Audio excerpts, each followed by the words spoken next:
2:30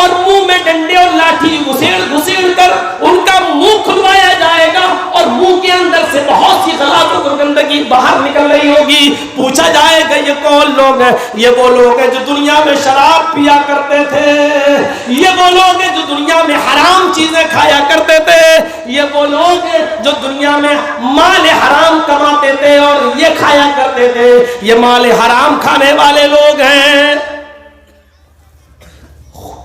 خون کے تالاب میں بدبودار خون, اس تالاب میں غوطہ لگا رہے ہوں گے, کنارے آئیں گے, فرشتہ پتھر مارے گا, وہ بالکل بیچوں بیچ میں چلے جائیں گے. پوچھا جائے گا یہ کون لوگ ہیں؟ یہ وہ لوگ ہیں جو دنیا میں لوگوں کا خون چوسا کرتے تھے, یہ وہ لوگ ہیں جو سود کھایا کرتے تھے, یہ وہ لوگ ہیں جو پیاز کھایا کرتے تھے, یہ وہ لوگ ہیں جو بینک میں اتنا بیلنس جمع کرتے تھے کہ اس کو سود کا کاروبار بنا رکھا تھا, یہ وہ لوگ ہیں جو LIC چلایا کرتے تھے, یہ وہ لوگ ہیں جو فکس ڈپوزٹ کیا کرتے تھے.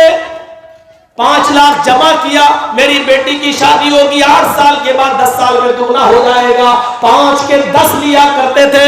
یہ وہ لوگ ہیں جو لوگوں کو 1 لاکھ دیتے تھے, 1 مہینے کے بعد 1,20,000 وصول کرتے تھے. یہ وہ